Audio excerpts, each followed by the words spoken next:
You are listening to Patriot to the Core podcast, and I am Thad Forrester, episode number 56. Thank you for being with me this week. We are here in early May, and with the Mark Forrester Foundation's big annual fundraiser coming up on May 19th, I wanted to talk a little bit about the events that day. There's two main events. There's a race, which consists of a half marathon, also a 10K, a 5K, and 1 mile fun run. There's also the option to do a double dip, which means you do the 10K and the 5K. So there's plenty of options there. And then we also have the Memorial Birthday Walk, which has been changed. It's usually, we've always done it, the number of miles that represents the age that Mark would be. So he would be 37 this year on May 15th. We did 36 last year, but now it's been capped. We're doing 28 miles every year for the JAG 28 walk. And I explained that in the interview. So I wanted to talk to Lauren Tinker, who is the race director. Lauren is also a family friend. We've known her and her family our entire lives. She knew Mark very well. Mark's death hit her and her family hard also. Lauren also has brothers-in-law who knew Mark well. One of them was one of Mark's roommates in college. And so they give a lot of their time and energy to make this race happen, also for a golf tournament that we do in August as well. So we thank them so much for all that they have done over the years and continue to do to help the Mark Forrester Foundation make money so that we can provide scholarships to Haleyville High School seniors. That's the main priority, but we also, as long as we have extra money, we donate to other charitable causes that are usually connected to the military in some way.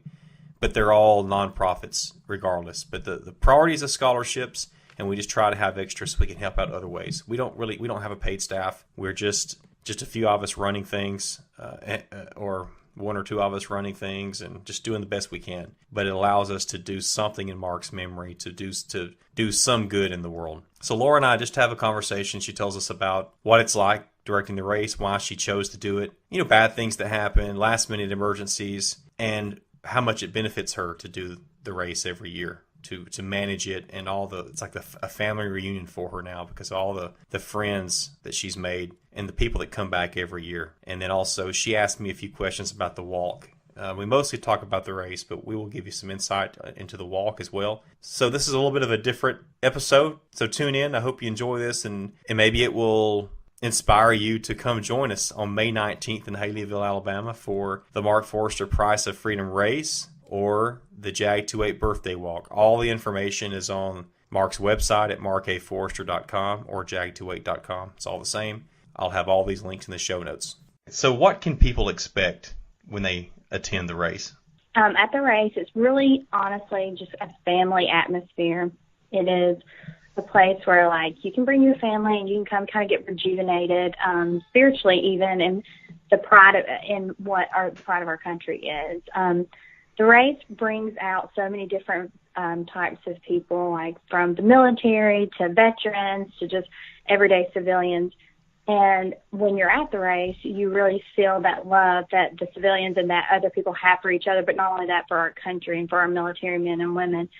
So when you come to the race, it's kind of a really reverence about it, kind of a reverent atmosphere going on there, because we make sure that we do a lot of patriotic things throughout the race, and it's decorated in patriotic attire or patriotic decorations everywhere.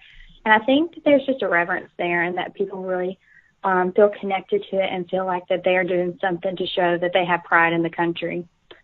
Is it really what you expected, looking back right when you decided to start the race to now? Yeah, no. No, not at all. I guess in my head, because I run marathons and stuff, and it's kind of just business when you go, I think, to other races. Like you go, you get your packet, you run your race, you do what you have to do, and then you kind of leave and go home. There's some, events that take place after major races like that. But this is definitely different on all aspects to me. I think other people who come say the same thing.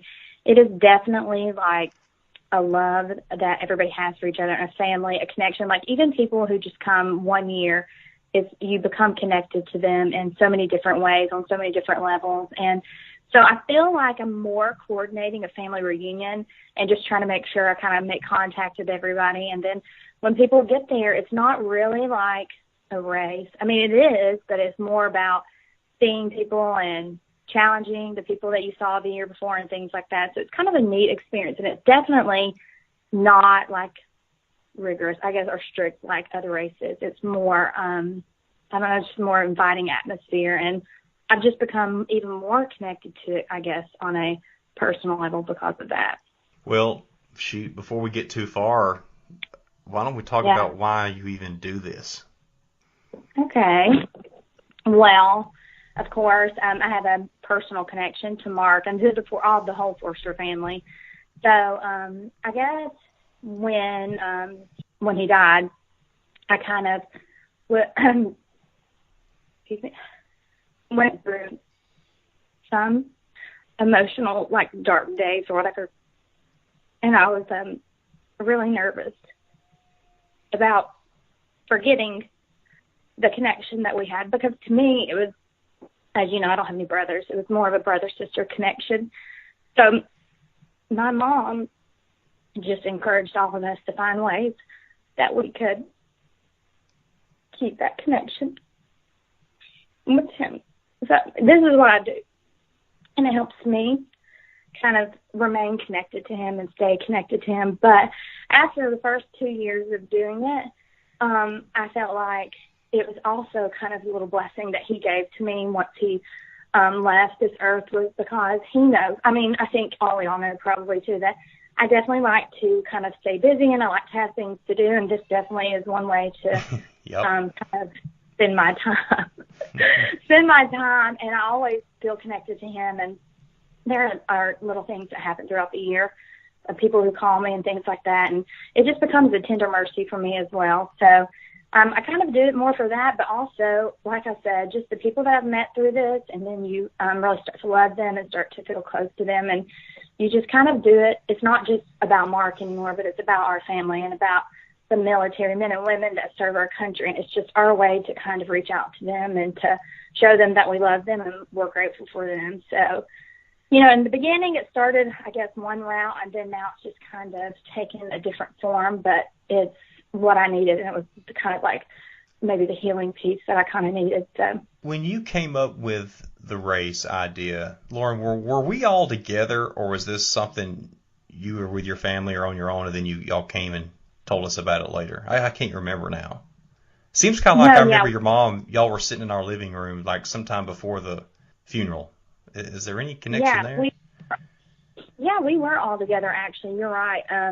We were, my mom and your mom had been talking for several days, for hours at a time, about different kind of things, and that what ways we could honor Mark and how we could, you know, keep his memory alive, not just for our family, but for other people who loved him a lot. And they came up with the idea of the foundation. And I remember your mom had said, well, we couldn't keep the foundation going forever. You know, we don't have the means or the money to be able to do that. And my mom was the one who suggested, I had been coordinating races down at the school where I was teaching. And the races I coordinated down there were to benefit other nonprofit organizations down in Tuscaloosa. And so my mom was like, well, Lauren can just put a race together every year, and we can just raise money every year for Mark's Foundation. And then that's when it just kind of clicked. And I think everybody thought, or, you know, agreed with my mom. So she kind of birthed the idea through different things. But yeah, we were all together, and it just kind of went from there. What is the day like, or maybe the weekend or the day of the race like for you every year? Because you're busy, but I'm just kind of wondering more really what's the impact on you. Okay, it's pretty much a stressful day for me. Not the other things go so well that day, but I have certain expectations, and I put so much stress on meeting those expectations. So I definitely live in a bubble of stress. I'm sure anybody that's ever there can agree that I live in a bubble of stress. However, it is, and I guess I said I did this race so many times for selfish reasons, but it is just a weekend filled of little tender mercies where things just kind of come together. People come out of the woodwork to help me. Like on Friday night or Friday, I get there and I start setting up at the track and the field to get decorations and stuff ready. And I'll have 20 people, 30 people show up and try to help me decorate. And then we move to the middle school and start decorating there for spaghetti supper. And I mean, people just come from nowhere, out of nowhere, and just come and offer their services or bring things to help kind of make it all go well. And then we clean up the spaghetti supper and we get ready to go to bed to do it again. And then the next morning when we wake up, it's all about trying to get set up before everybody gets there and kind of have that smile on our face so that we can greet people when they come in. And then I feel like the race happens in 30 seconds, all the races. I just feel like it happens. It's over. It's done. It's time for awards. And it's just done in a blink of an eye. And at the end of it, every time, it's one of the most enjoyable things that I get to do. But I definitely feel like sometimes I probably put a lot more pressure on myself than I probably should. But so that's kind of the way it seems to work out, because even I remember one year with the walk, it may have happened a few times, Lauren, but I think somebody didn't show up to man one of our stops, and I had no clue, right? I'm in my own world that day, and you somehow got involved and had people there at the stop for us, so we never knew a thing had gone wrong.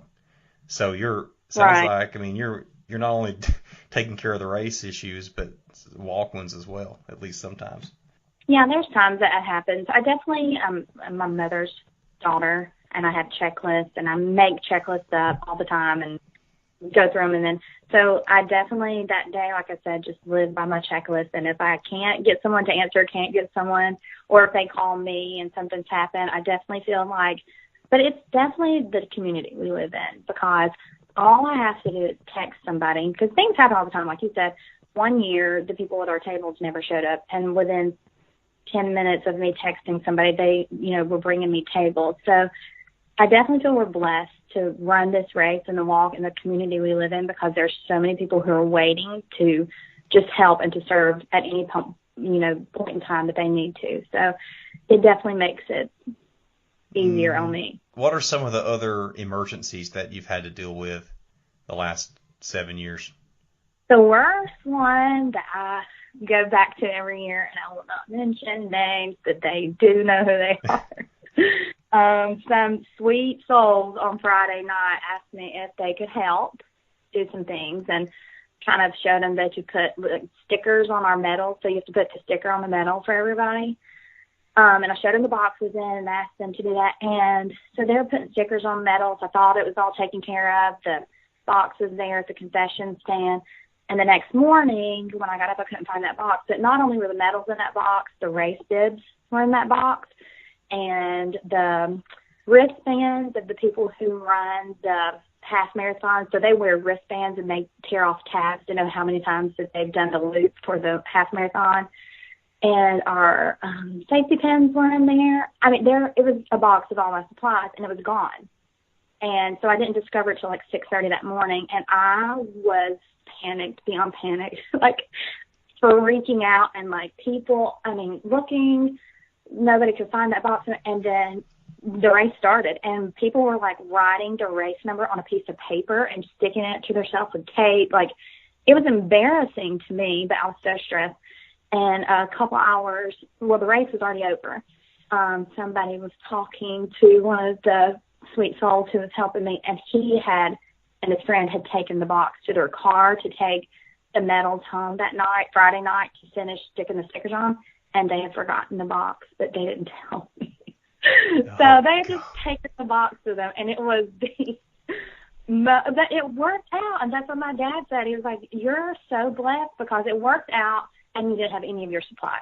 Like the supplies you actually need to run the race were all gone. My finish line cards, that's before we had the time and chip. My finish line card, everything was gone.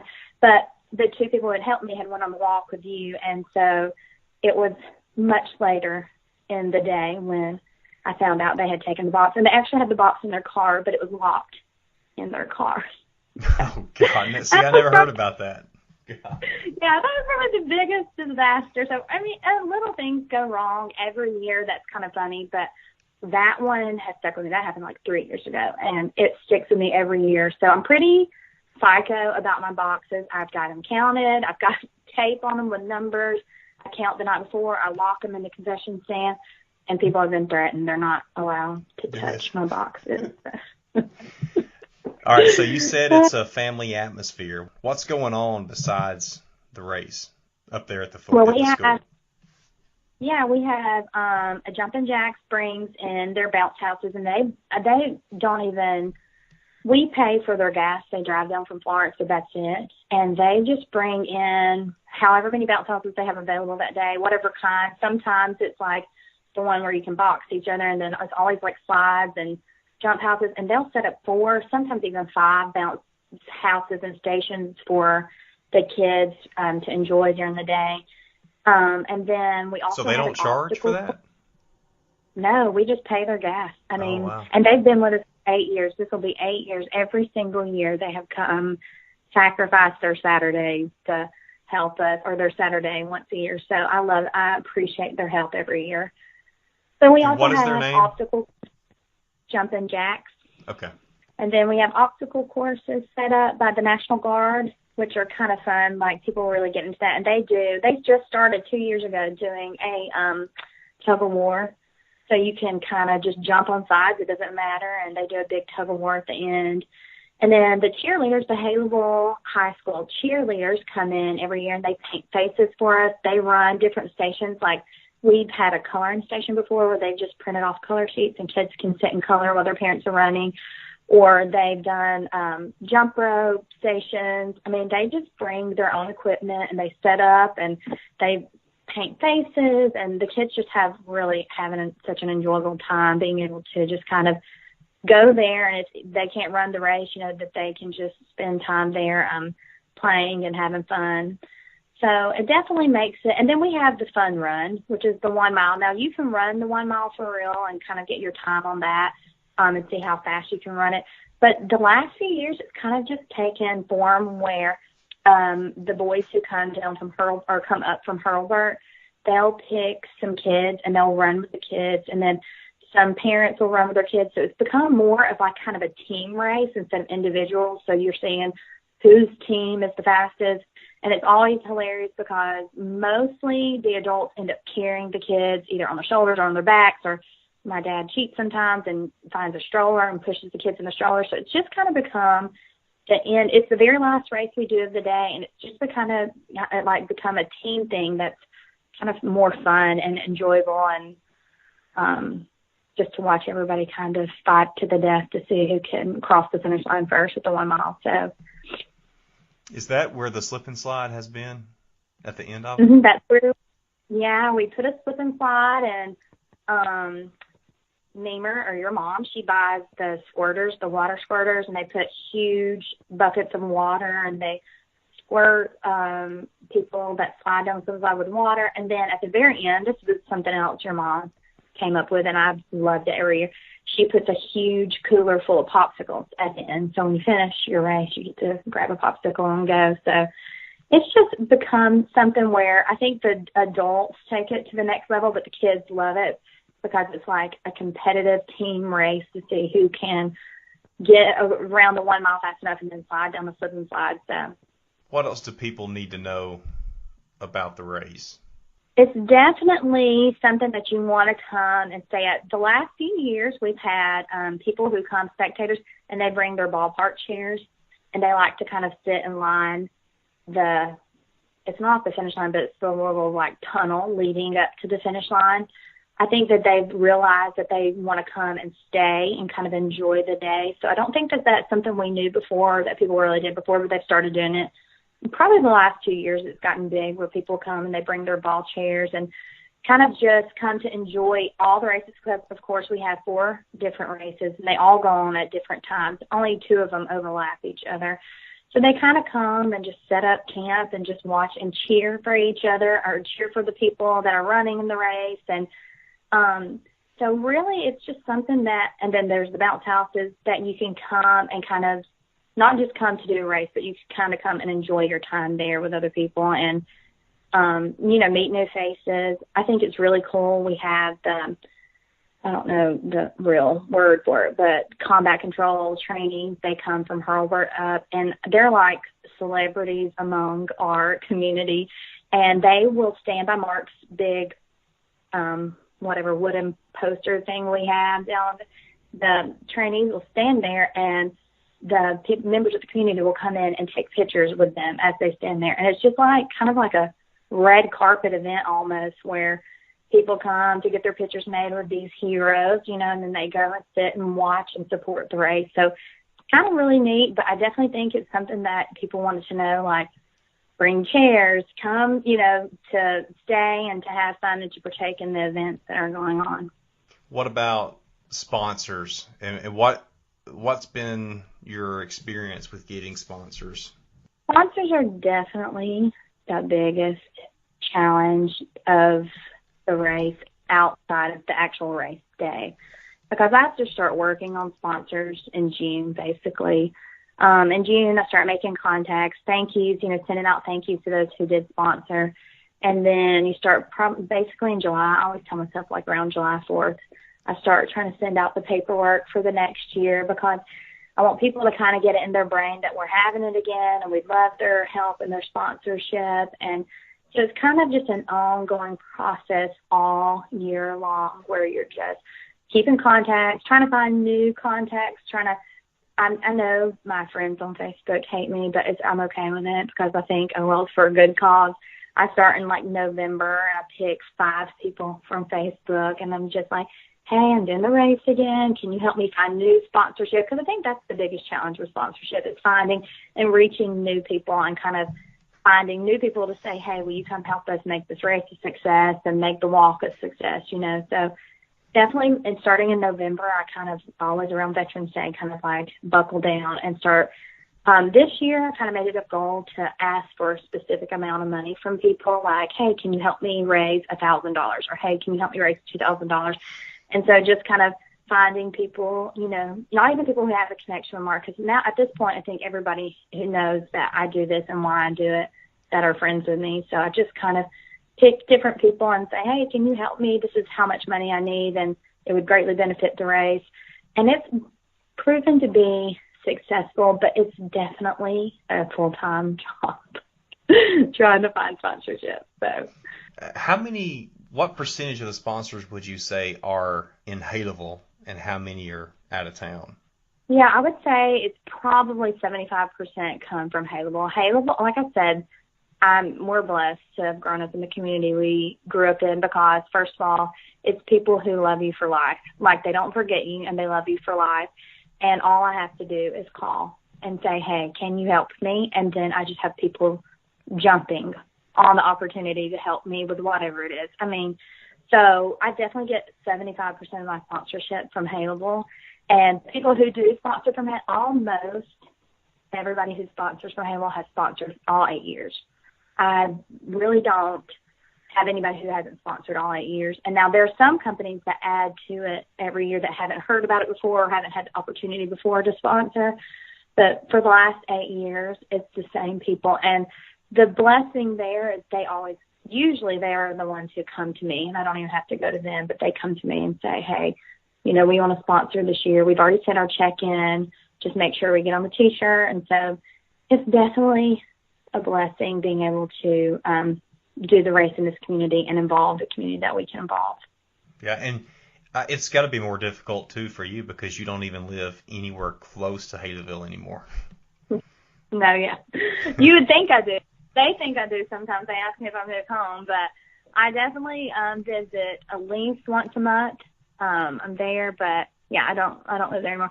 But that doesn't slow me down, because I have my adopted family there, the Kaisers and the Sherrills, and then definitely who, whatever I email them, they run out and do for me. And then, you know, they either mail things to me, or I come home once a month and pick it up from them. So even though I don't physically live there, I definitely have the resources available there to do what I need to do. Well, what has the younger generation told you about social media, I should say? Yeah, definitely.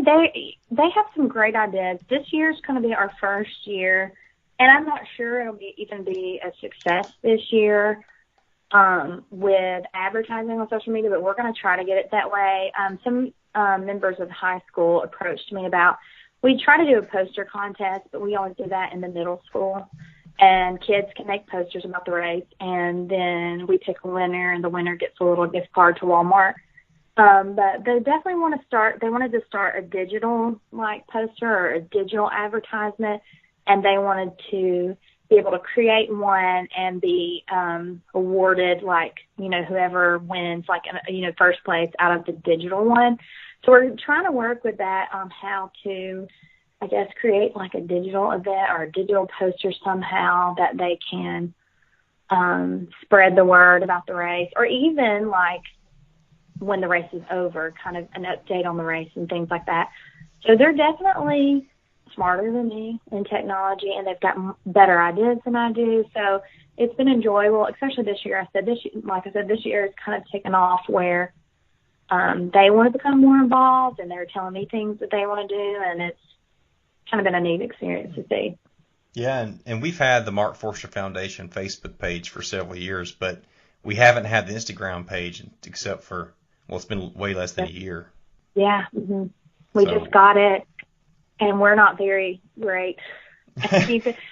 I know we're trying with Instagram. Instagram, I'm not as familiar with as Facebook, but definitely we would love to see, Mark's Foundation grow on both of those, on the Facebook page and on the Instagram page, because it helps us kind of like stay in touch with, the people that are connected to Mark, or the people who want to come to the race. We can, put reminders on there or things like that. Like this year, hopefully everybody saw on Facebook, we were able to make the post about the T-shirts, how we changed the T-shirts, and that we definitely need to get their order in before the race because the type of T-shirt has been changed. So I put that out on Facebook, put that out on Instagram, and hopefully people saw it and people will make a mental note. And I've actually gotten several emails from people already saying to save them a T-shirt and their size and things like that. So yeah, but what about early registration? Because that's really the key, isn't it? Yeah, it is. Early registration. Man, I wish people would register early. It would definitely just be like this little, like, I guess, the cherry on top of the ice cream or whatever. Early registration would help in so many ways just because we don't have to bulk order. Like, we would know how much to order and not over-order things or not overstaff our volunteers, and I can send people other places and I don't have to use as many resources. But I always just kind of guesstimate every year because early registration doesn't do well for our race for whatever reason. I wish it doesn't do well for the walk either. Okay. Yeah, definitely. That if I could wave a magic wand, I'd have everybody register early, or as many people as I could. But it just helps, and ordering the T-shirts and getting race bids and ordering how many. Now that we do timing chips, we have to tell them roundabout how many timing chips to bring, and we are charged per timing chip, even if it's not used. So, like, little things like that, like early registration would help, but yeah, it is what it is. So what else about the race do you want to share? Because I think there's been some good insight, but then you think of people who haven't done it before. What do you want them to know? Definitely come early if you can. That's to think of the police officers in Haverhill who dedicate their time for free to close our roads. They're very, they're dead set on not letting people down once they've closed the roads off because they get nervous that the race will start and somehow somebody will get hit by a car. So every year people tell me that they, have to kind of park and walk in once the roads become closed. So definitely, if you can get there early. I mean, the race doesn't even start till 8:30. We start pre-registration at 7, but we have opening ceremonies at 8. And this year, the walkers we're hoping y'all will work it out and y'all will be there with us. But get there early so that you can kind of get set up and enjoy the day. And then just come with sunscreen because it gets hot and you get burnt. And other than that, you're going to want to stay all day. People always say, I was only going to stay for this race. They end up staying all day, and most of them end up staying to that night when the walkers come in.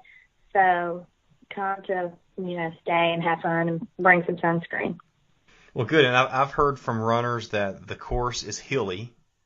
So I guess people need to be prepared for that. Haleyville isn't a hilly silly. God, let me say it again. Haleyville is a hilly city or town. It is. But, the first year we ran that course, so it's a certified course. We had people come out from the United Track Association, National Track Association. I'm sorry, I'm butchering the name now, and certified it our first year. And so certification lasts for 10 years, and they also sanctioned it as well. So what that means is that people can add it. If real runners wanted to come, like real runners, I say, and people who keep running portfolios and need it for various races or whatever, they can add it to the running portfolio. So since it's certified, we don't want to change it. I mean, we could get a new route certified, but our very first year, I had a group of guys come up to me and tell me they never wanted it changed. They knew Mark personally, and they had worked with him and trained with him and stuff, and they said that it would be a course that Mark would consider something that would be challenging to him even, you know, to be able to do it over and over like that. So kind of they sealed the deal that year with me when they said that. If it's something that kind of makes people think of Mark while they're doing it, then we kind of set that standard. But like you said, there's kind of not any way of getting out of hills anyway. You're going to run a hill somewhere in Haleville. So we just kind of kept the race, and it is a very challenging race. However, I just want people to know I run it every year. I run it on Friday before it's ran on Saturday. So I do run it. I do know what it feels like. That's good. Hey, one more thing, Lauren. What about that year? I don't know. This is probably 2012, where the boy was supposed to show up with his band and he was going to sing, and they showed up way late, and there was a scene. Yeah, You tried to block that out? Yeah, I did actually block that out. So thank you very much, because I can't believe I didn't say that was the worst day of my life probably to this day. But yeah, so we have had. What we get a lot of times, and I think people don't realize this, I get a lot of phone calls, even throughout the year, from just random people all the time saying, I want to be a part. And I love that. I love that so much. And that just means, even people who are say things like, oh, I never met Mark, I didn't know who he was, but I want to be a part. Like we've even gotten that this year, people who just want to come in from wherever. But I think it's so hard to explain to people the process of the race. And I think people sometimes want the race to conform to what they need, and you just can't make a race conform to what you need. So, yeah, he definitely wanted me to kind of push the race back a little bit because they were going to be late getting there, and keep all the runners there. And I tried to explain to him that doesn't really work. You know, once somebody runs, they usually want to leave, and anyway, he got lost too, so he got there late. And by the time he and his band got there and started unloading, and I have to say a huge shout out to Joseph, your brother, Joseph Forster, who has always been perfect in my eyes, but it's made him even more perfect. Thank goodness he did not leave my side the whole time, because dude got off the bus mad because there was 4 people there. And it was Sarah and Doug, my sister and brother-in-law, and Joseph and myself, basically. I think Ray might have been there for a second. And he was heated, and he wanted to know, you know, where the crowd was. He'd driven this whole way. He was doing this for free, and I should have thanked him. And it was bad, but I did not even have to open my mouth. Joseph took up for me, and Joseph put the dude in his place, and they packed up, and they left, and it was done, and it was over. But, man, it was definitely something that I hope to never relive. It was embarrassing to me, too. But well, yeah, and that boy, so a little backstory is he had seen Coming Home. So on Lifetime, the series several years ago, it aired in March of 2011. He had seen that and said, man, I want to sing a song about Mark. So he and another guy or some folks wrote a song. They got with me, thought the song sounded great, and this boy was wanting to be a country singer. And he was probably about 18 years old at the time. He was in high school, at least in 2011-ish. So yeah, he worked it out with you, he wanted to come over and perform. Mm-hmm. Great idea.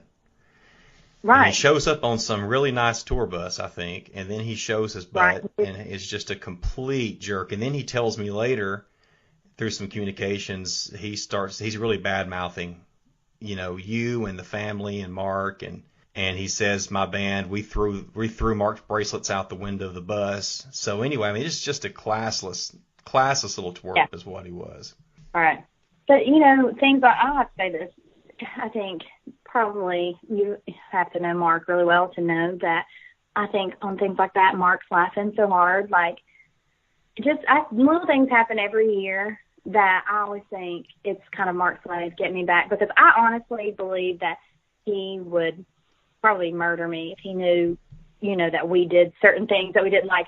He didn't really like attention. He didn't really like to have all that, things pointed to him. So every once in a while during a race, like when the box went missing or when that happened or whatever, I always think that that's just little signs that Mark's kind of showing that he's having fun with this whole thing too. So in the back of my mind, he would have laughed that off and, gone on about it. So I'm just like, oh, well, that's just one of those little things that you just shake your head at and you think, oh, well, Mark enjoyed that probably. So.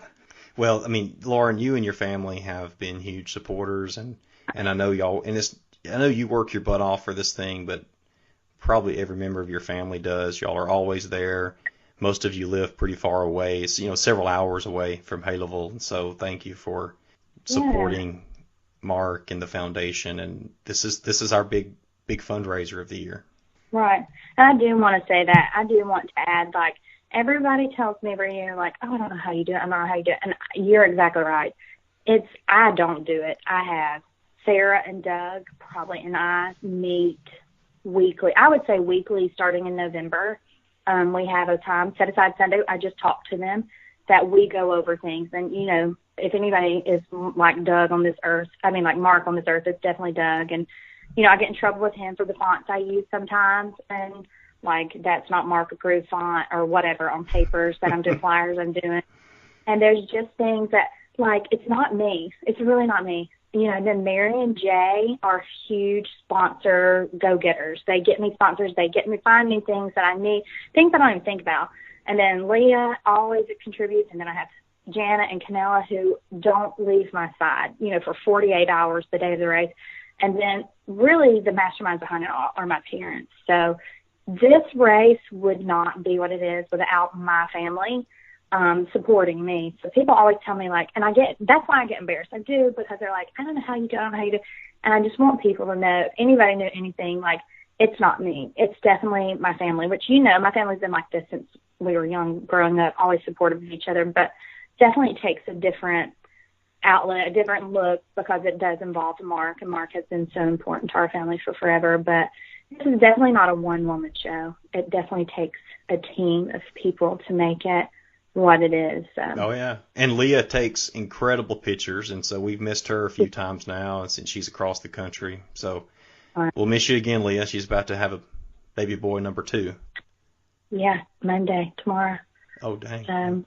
Yeah, so real close. But, yeah, you're exactly right. And then there's just so many people in our community, like, if anybody saw my Facebook page 2 weeks ago, June Hagedorn posted, don't forget I had the rolls this year. That's exactly what she was talking about. She's talking about for the spaghetti supper the night before Mark's race. Like, I haven't had to think about getting rolls for the spaghetti supper ever. Like, Todd Barton shows up with all the meat and cooks the sauce every night. June Hagedorn always brings all the rolls. People just come out of the woodwork. So when people tell me, like, I don't know how you do it, like, there are not words to describe how I do it, because I don't do it. It's all these people who come to me and allow me the opportunity to do it, and sometimes I feel selfish, because it is definitely something that, like, is precious to me and enjoyable to me. But all these people do it to support Mark and to support our families. And so it's really, honestly, it's a huge blessing in my life that I have the opportunity to do this every year. Okay, I guess for me, because I never really get to have that opportunity to do the walk, because I'm always involved in the race. So I kind of always just wonder, like, I want to start with the thing that I always think about, which may be selfish, but sorry. But, like, can you tell me a little bit about what it's like when you're at Mark's graveside with all these people who have, paid money to come kill themselves for a day, basically. So can you kind of describe that, maybe the atmosphere there?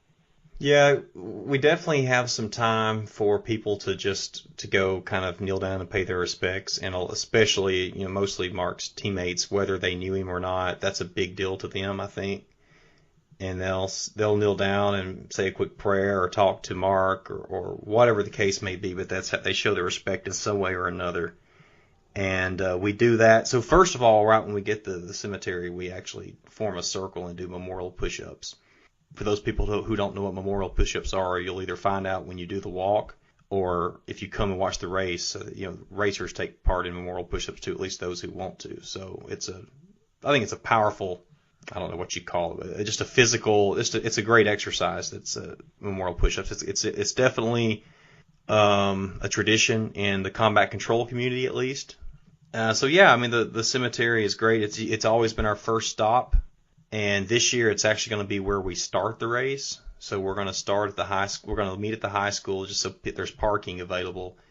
Take a bus over to the cemetery and start there, and we'll do memorial push-ups there at the very beginning, which will be unique. Kind of just kicking it off right there. So I think it's a very moving stop.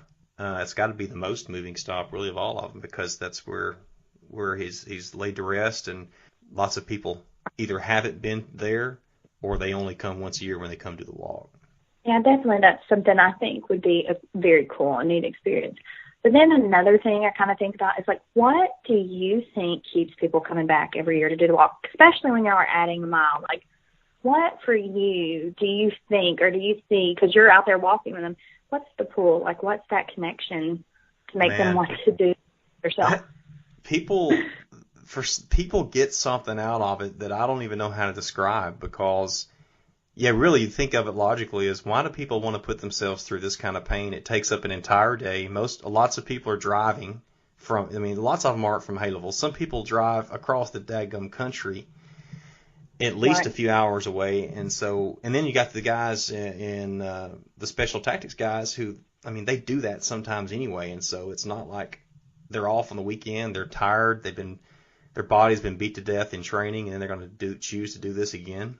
So there's something there that I guess there's a spirit that moves in a lot of people that it's just, there's no way to explain, but people love it. And for the most part, even actually, Lauren, I'd say everybody, the people who even go through who hurt themselves, with few exceptions, there are some that say, I'm never doing it again. I have had one or two say that.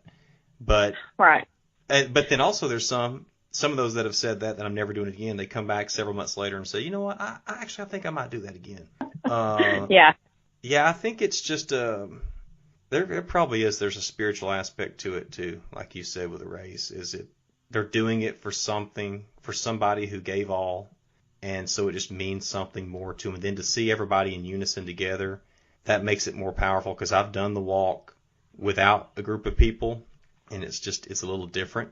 There's not as much of a push almost, and pain comes easier without that group, I think. I like that. Like I said, it's definitely something that puzzles me. But so also, I just felt like I've heard some things that maybe other people would like to. What has been your coolest experience so far doing the walk with all these people, or one that sticks out to you? It's really just seeing so many people show up every year that didn't know Mark. And most of the people taking part in the walk didn't know him. And especially now we're getting into, it'll be 8 years in September. So all the guys as combat controllers, a lot of them didn't know him. A lot of them were really young when he was killed now. And just to meet people that drove from like Arizona, or that drove from North Carolina, or that flew in the night before from wherever, from Virginia or somewhere, and drove up and stayed in a roach-infested motel somewhere. That's the coolest thing. And then there are people that I have met during the walk or the night before that say, hey, I read your book on Mark, and that's why I wanted to be a combat controller. Or people have asked me some specific things about Mark, people that were in the pipeline or wanting to go into the military. So I do learn some new things from teammates of Mark's occasionally, and they tell me different stories. Man, I guess I hadn't thought about that, Lauren. There's a lot of, it's all positive. Actually, it's all positive. There's only one downside to any of it, There's only one negative I can think of. Yeah, that's what I wanted to know next. What would that be? What's the thing? People that can't stay with a group. I knew you could say that. I preach it, and I preach it, and I preach it, and I tell people, listen, if you cannot keep up, you're going to have to drop out. Sorry, that's just the way it is. We have to stay together for mainly safety reasons, but also this is the purpose of this. This is not a race. We're not timing anything. Stay together as a group. We start together. We finish together. But there's always some people that want to walk too fast, or the people that just, they get hurt or they just can't go physically and they drop way back behind and they don't want to quit, right? And I appreciate the never quit mentality, but you're going to have to, because we don't have the resources. We have policemen that have volunteered to stay all day and drive 2 to 3 miles an hour with us all day long. That's got to be a boring job, and you're just going to have to bow out. But don't walk too fast. Now, sometimes people their head goes down and they get into this mode and they just don't realize what's happening. But, we've got the person carrying the baton at the front. That changes throughout the walk, but just stay together. There's no need to rush it. I've done this thing several times now. I know we walk 3 to 3.5 miles per hour. We'll have plenty of time. It's not about finishing early. We're not trying to beat any kind of deadline, period. Right. Yeah, that's it, is when I have to manage the group. That's the thing that takes some joy out of it. Right. And that's understandable. And you kind of mentioned the next thing that I just wanted, the whole baton thing. I don't think I've ever really even gotten that. I mean, I've heard you say that every year, but what's the whole baton thing about? It's just a tangible reminder of why we're doing it. It's got Mark's name on it. It's got when he was killed in action, and it's got the date and miles that we did of every year we've done it. And I just did that because every year that somebody is killed in the special tactics community, they do a walk from San Antonio to Hurlburt Field, because it's kind of like where they started off in the Air Force to when they got into one of the combat control schools there at Hurlburt.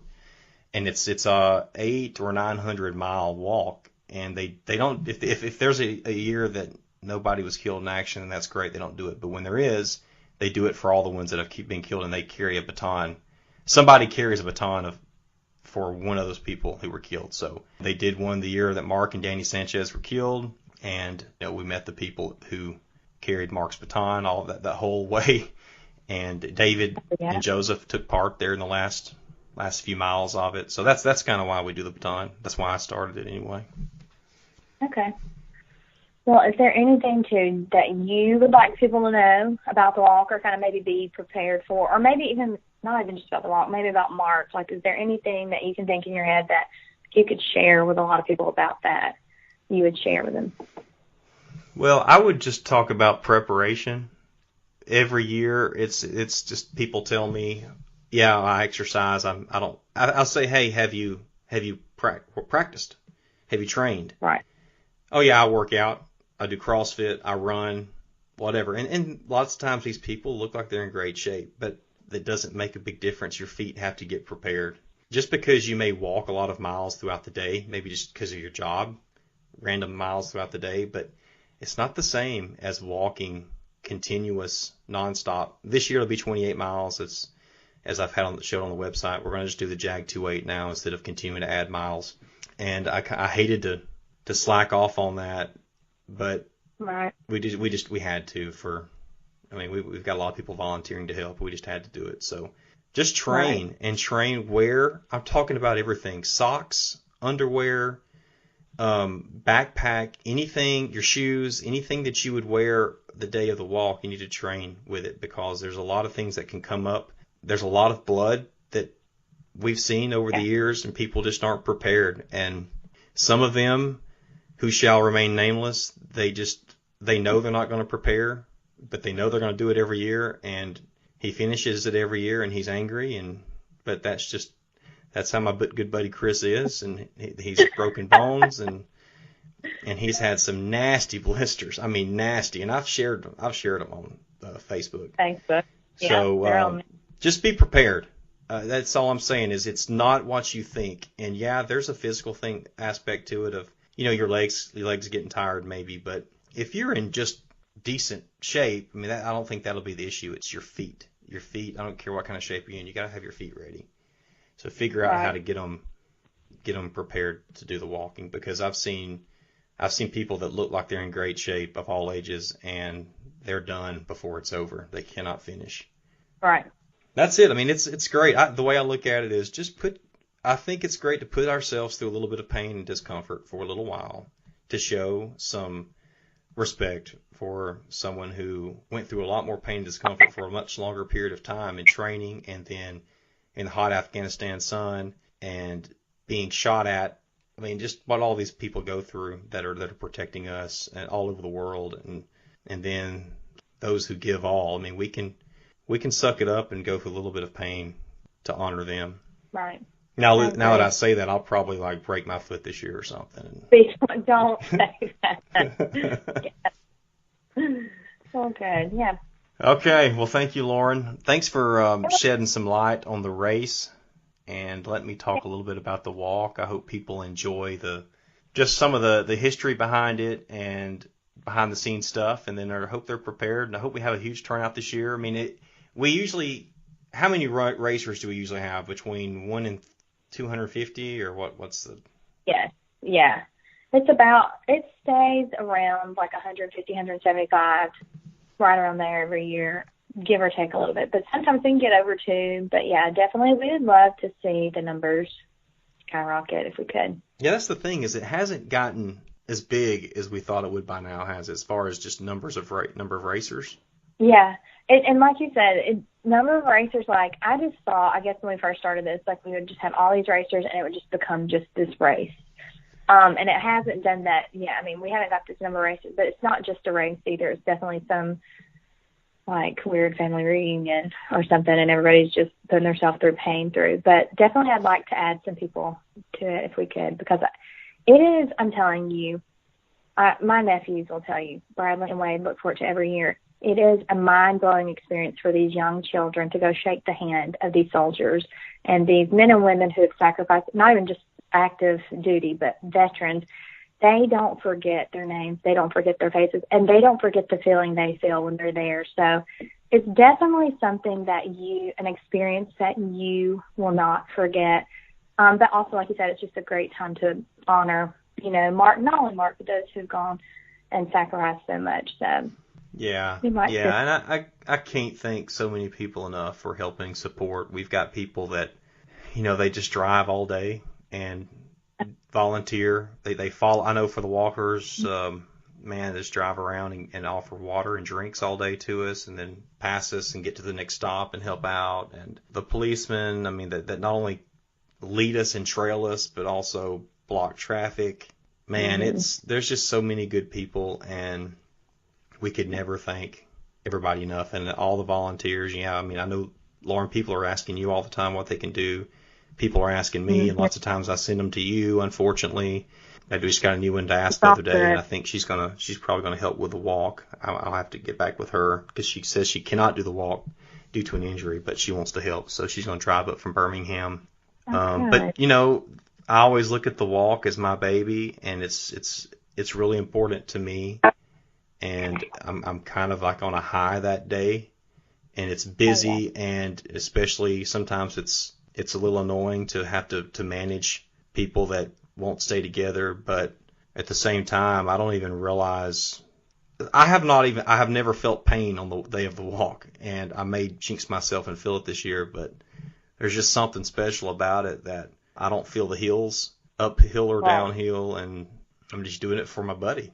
So thank you for listening to Patriot to the Core and my conversation with Lauren Tinker today. Really appreciate her friendship, her loyalty to Mark and to the foundation, and all the hard work that she and her sisters and her parents and her brothers-in-law and all the many other people do to help support the foundation and the race and the walk. I'm going to ask you to do a few things, please. First of all, if you would go to Apple Podcast or to Stitcher, if you listen to the podcast, those methods, and please rate the podcast. It's very easy if you're on your iPhone. Man, it's so easy. Scroll down there to the bottom. It's going to say write a review. It's also going to say rate, so you can rate 5 stars, and then you can write a review. You can do either or, but both would be preferred. Also, if you would check out my Patreon page, that's just a way that you can be an insider, if you want to call it that, and get something in return for helping out the cause. And one other thing is, I've always released episodes every 2 weeks. Those episodes, that frequency may be changed soon. It may be less frequent than 2 weeks. I've just got some changes going on professionally, so I cannot put as high of a priority on the podcast right now. So you just may see more than 2 weeks go in between episodes. If that kills you, too bad, then I am sorry. But thank you for continuing to listen to the podcast.